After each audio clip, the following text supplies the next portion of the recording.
Hello friends, welcome back to our channel. இன்றைக்கி நம்ம வீடியோவில் என்ன பார்க்க போகிறோம் அப்படின்னு பார்த்தீங்கன்னா, சோயா பெப்பர் ஃப்ரை எப்படி பண்ணுறதுன்னு தான் பார்க்க போகிறோம். அதுக்கு வந்து ஒரு 2 டேபிள் ஸ்பூன் ஆயில் வந்துட்டு நல்லா ஹீட் பண்ணிக்கோங்க. அதில் வந்துட்டு கொஞ்சம் சோம்பு ஆட் பண்ணிக்கோங்க. நிறைய ஆட் பண்ணிடாதீங்க, அது ஒரு மாதிரி திகட்டிடும்.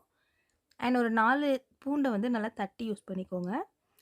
இது வந்து தோல் உரிக்க வேண்டாம், தோலோடு போட்டாலே இன்னும் நல்லாயிருக்கும். இது நல்லா வதங்கின உடனே ஒரு ஆனியன் எடுத்து நல்லா சின்ன சின்ன பீஸாக சாப் பண்ணி அது இதில் போட்டுக்கோங்க. இந்த ஆனியன் வந்து நல்லா டிரான்ஸ்பரண்ட் ஆகிற வரைக்கும் நல்லா வதக்கிக்கோங்க. இது கூடவே வந்து ஒரு டேபிள் ஸ்பூன் இஞ்சி பூண்டு பேஸ்ட் ஆட் பண்ணிக்கோங்க. ஆல்ரெடி நம்ம பூண்டு ஆட் பண்ணியிருக்கோம் அப்படின்னு யோசிக்க வேணாம். நீங்கள் தாராளமாக இஞ்சி பூண்டு பேஸ்ட்டு இதில் ஆட் பண்ணிக்கலாம். அது கூட வந்து ஒரு 2 காஞ்ச மிளகாய் கட் பண்ணி ஆட் பண்ணிக்கோங்க. இப்போ நல்லா வதங்கின உடனே 1லேருந்து 2 தக்காளி எடுத்து நல்லா கட் பண்ணி ஆட் பண்ணிக்கோங்க. உங்களுக்கு தக்காளி டேஸ்ட் நிறைய பிடிக்காது அப்படின்னா நீங்கள் 1 கூட போட்டால் போதும். இப்போ தக்காளி நல்லா வதங்கணும். அதுக்கு வந்து மேலே ஃபஸ்ட்டு லைட்டாக கொஞ்சம் உப்பு ஆட் பண்ணிக்கோங்க. ஏன்னா அந்த ஃப்ளேவர் வந்துட்டு தக்காளி வெங்காயத்து கூட நல்லா மிக்ஸ் ஆச்சு அப்படின்னா இன்னும் டேஸ்டியாக இருக்கும். இப்போ தக்காளி நல்லா வதங்கின உடனே ஒரு 1/4 டேபிள் ஸ்பூன் அளவுக்கு மஞ்சள் தூள் போட்டுக்கோங்க.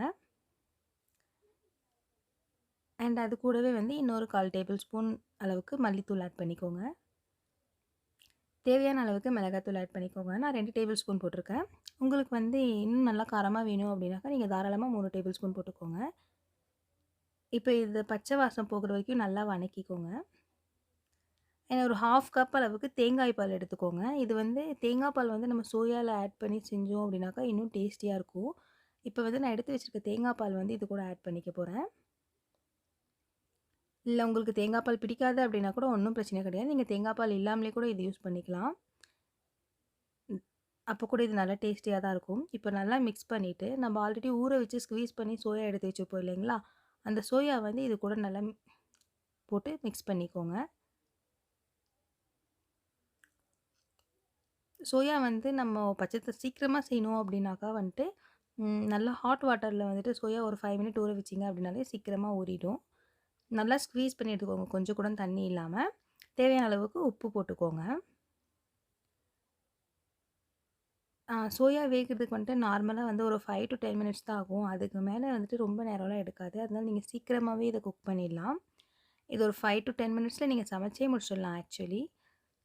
இப்போ இது நல்லா மிக்ஸ் பண்ணிவிட்டு உங்களுக்கு லைட்டாக கிரேவியாக வேணும் அப்படின்னாக்கா லைட்டாக தண்ணி கூட ஆட் பண்ணிக்கலாம். நான் தண்ணி ஆட் பண்ணியிருக்கேன். இப்போ வந்து தண்ணி ஊற்றி நல்லா மிக்ஸ் பண்ணிவிட்டு ஒரு மூடி போட்டு ஒரு 5 to 10 மினிட்ஸ் அளவுக்கு இதை சிம்மில் வச்சுருங்க. ஹை ஃப்ளேமில் வச்சாக்கா கொஞ்சம் கருகிடும். அதனால் நம்ம சிம்மில் வச்சு இதை வேக வைப்போம். இப்போ 5 நிமிஷம் ஆயிடுச்சு. இதில் இருக்க சோயா எல்லாமே வந்துட்டு நல்லா வெந்துருச்சு.